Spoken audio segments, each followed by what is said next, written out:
அன்பான நண்பரே, நம்முடைய உடல் இங்கே இருக்கும். ஆனால் மனது எங்கேயோ இருக்கும். நேற்று அலுவலகத்தில் நடந்த பிரச்சனைகளை நினைத்து தவித்துக் கொண்டிருக்கிறதா? சில நேரங்கள்ல வீட்டு கடனை எப்படி கட்டுவது என்ற ஒரு கவலையில் மனசு சுழன்று கொண்டே இருக்கும்.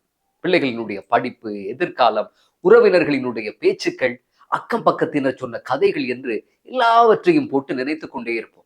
ஒரு நொடி கூட உங்களுடைய மனம் அமைதியாக இல்லாமல் இருந்தால் இந்த பதிவு உங்களுக்கு மிக முக்கியமானதாக இருக்க போகிறது. இரவு தூங்க போகும்போது யோசனைகள், சாப்பிடும்போது சிந்தனைகள், யாரிடமாவது பேசிக் கொண்டிருக்கும் போது மனம் வேறு எங்கோ அலைபாய்ந்து கொண்டிருக்கும். நன்றே, இது உங்களுடைய தவறு அல்ல.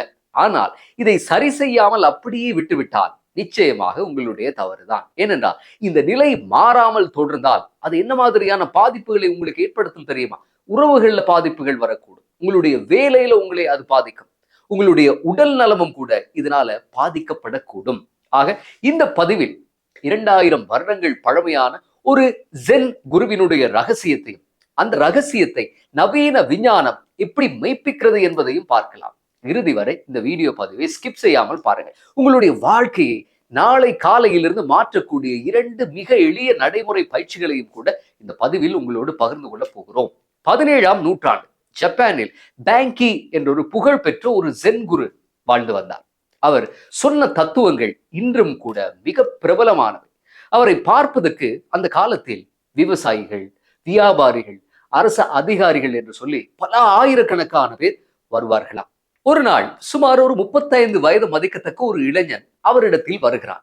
முகத்தில் களைப்பு, கண்களில் தூக்கம் இல்லாமல் இருப்பது தெரிகிறது. தோள்களில் ஏதோ ஒரு பெரிய சுமையை சுமப்பது போல ஒரு தோற்றம் அவனை பார்த்ததுமே புரிகிறது. அவன் அந்த குருவிடம் வந்து, குருவே, என்னுடைய மனசு என்ன பாடா படுத்தி கொண்டிருக்கு.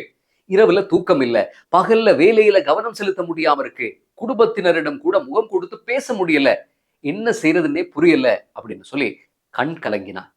பேங்கி அவனை மிக கூர்ந்து கவனிக்கிறார். அமைதியாக இருந்தார். நீண்ட நேரம் அங்கு மௌனம் நிலவியது. அந்த மௌனமே அந்த இளைஞனுக்குள் ஒருவித அசௌகரியத்தையும் ஏற்படுத்தியது. சிறிது நேரத்துக்கு பிறகு பேங்கி ஒரு கேள்வியை கேட்கிறார் அந்த இளைஞனிடம்.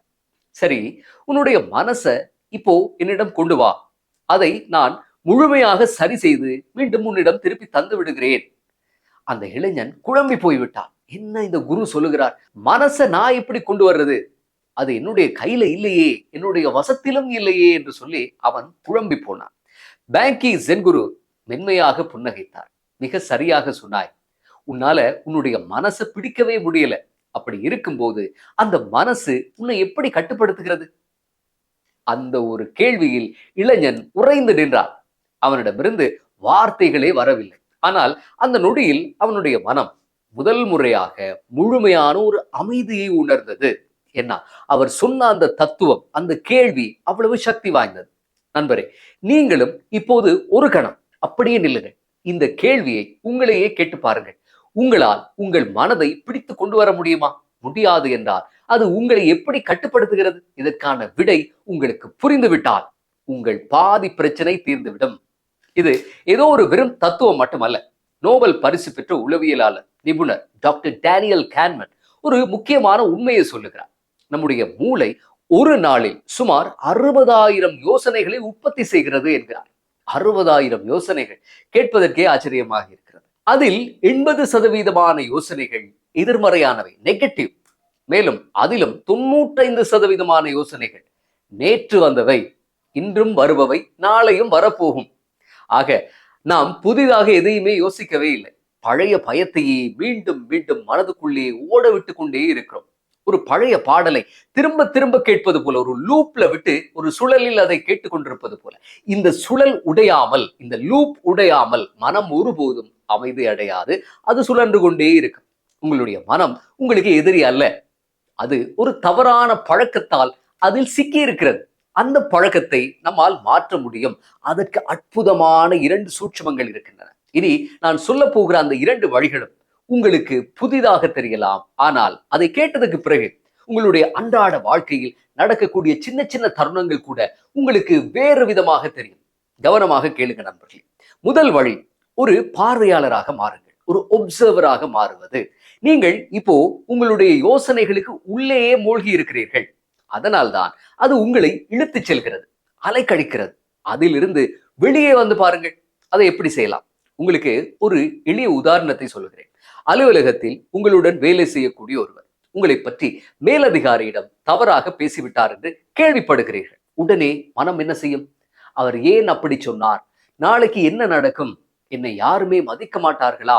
நான் என்ன தவறு செய்தேன்? நான் ஒரு தவறும் அவருக்கு செய்யலையே, இவ்வளவு உதவிகள் செய்திருக்கிறேனே என்று சிந்தனை சுழல் ஆரம்பித்துவிடும்.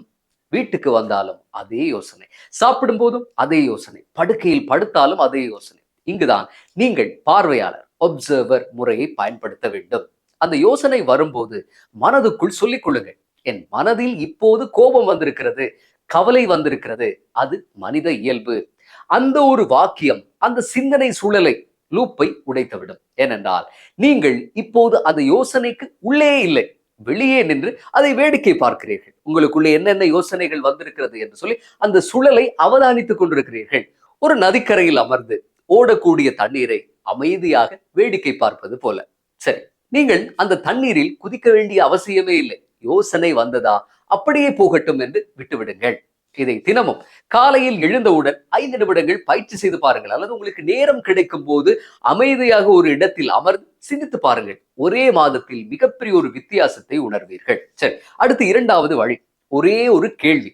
பேங்கி ஜென்குரு சொன்னதை மீண்டும் நினைவுபடுத்திக் கொள்வோம். எந்த ஒரு கவலையான யோசனை வந்தாலும் உங்களை நீங்களே கேட்டுக்கொள்ளுங்கள், இந்த யோசனை இப்போது எனக்கு உதவுமா? உதவும் என்றால் அதற்கான செயலில் இறங்குங்கள். உதவாது என்றால் அதற்கு ஒரு நன்றி சொல்லிவிட்டு மீண்டும் ஒரு சந்தர்ப்பத்தில் பார்த்துக் கொள்ளலாம் என்று விட்டுவிடுங்க. இதற்கும் ஒரு நல்ல உதாரணம் உங்களுக்கு சொல்லலாம். இரவு ஒரு 11 மணிக்கு தூங்க செல்கிறீர்கள். பக்கத்தில் உங்களுடைய மனைவி, பிள்ளைகள் நிம்மதியாக தூங்கிக் கொண்டிருப்பார்கள். ஆனால் உங்களுடைய மனம் என்ன சொல்லுகிறது? நாளைக்கு அலுவலகத்தில் முக்கிய கூட்டம் இருக்கிறதே, என் செயல் திட்டம் சரியாக இருக்குமா? மாத தவணை கட்ட வேண்டுமே, பிள்ளையின் பள்ளி கட்டணம் கட்ட வேண்டுமே. இப்போது உங்களை கேட்டுக்கொள்ளுங்கள் நண்பர்களே, இந்த யோசனை இப்போது எனக்கு உதவுமா? இரவு 11 மணிக்கு உங்களால் இந்த பிரச்சனைகளை தீர்க்க முடியுமா? முடியாது. அப்படி என்றால் இந்த யோசனை இப்போது உதவாது. அதை அப்படியே விட்டுவிடுங்கள். நிம்மதியாக தூங்குங்கள். நாளை காலையில் புத்துணர்ச்சியான மனதுடன் எல்லாவற்றையும் சிறப்பாக செய்யலாம். இது கேட்பதற்கு மிக எளிதாக தோன்றலாம், ஆனால் செயல்படுத்த கடினமாக இருக்கும். ஏன் தெரியுமா? நம்முடைய மூளைக்கு இடைவிடாமல் யோசிப்பதுதான் பழக்கப்பட்ட ஒரு விஷயம். அதை உடனடியாக போய் நிறுத்துவது என்பது ஒரு புதிய விஷயம். ஆனால் தொடர்ந்தும் நாம் இந்த 2 விஷயங்களை பயிற்சி செய்யும் போது இதுவே உங்களுடைய இயல்பாக மாறிவிடும். மூளையும் சிறப்பாக செயல்படும். டாக்டர் விக்டர் பிராங்கிள் என்ற ஒரு உளவியல் நிபுணர் இருந்தார். 2வது உலக போரின் போது அவர் ஒரு வதை முகாமில் கைதியாக இருந்தார். அவருடைய குடும்பம் பறிபோனது, சொத்துக்கள் எல்லாம் பறிபோனது, சுதந்திரம் மறுக்கப்பட்டது. அவர் தன்னுடைய கண் முன்னேயே தினமும் மரணத்தை பார்த்து கொண்டிருந்தார். ஆனால் அவரிடம் இருந்த ஒரு விஷயத்தை மட்டும் யாராலும் பறிக்க முடியவில்லை. தான் எப்படி சிந்திக்க வேண்டும் என்று தேர்வு செய்யும் அந்த சக்தி தான் அவரை அங்கே உயிரோடு வைத்திருந்ததாம். அவர் மிக ஆழமான ஒரு வரியை சொல்லுவார். ஒரு தூண்டுதலுக்கும் அதற்கான நம்முடைய எதிர்வினைக்கும் ரியாக்ஷனுக்கும் இடையே ஒரு சிறிய இடைவெளி இருக்கிறது. அந்த இடைவெளியில் தான் நமது உண்மையான சுதந்திரம் அடங்கி இருக்கிறது. நண்பரே, நாம் எந்த வதை முகாமிலும் இல்லை. உங்கள் யோசனைகள் உங்களுக்கு சிறையும் இல்லை. அந்த இடைவெளியை நீங்கள் கண்டுபிடிக்க வேண்டும். உங்களை ஒரு பார்வையாளராக, ஒப்சர்வராக மாற்றிக்கொள்ளுங்கள். அந்த ஒரே ஒரு கேள்வியை உங்களை நீங்களே கேளுங்கள். உங்களுடைய மனம் உங்கள் எதிரி அல்ல. அதை சரியாக பயன்படுத்தினால் அதுதான் உங்களுடைய வாழ்க்கையின் மிகப்பெரிய ஒரு சக்தி ஆயுதம். இந்த தத்துவத்தை இன்னும் ஆழமாக புரிந்து கொள்ள விக்டர் பிராங்கிள் எழுதிய மேன் சர்ச் ஃபார் மீனிங் என்கிற புத்தகத்தை கண்டிப்பாக படித்து பாருங்கள். மீண்டும் அடுத்த காணொளியில் சந்திக்கலாம். நன்றி.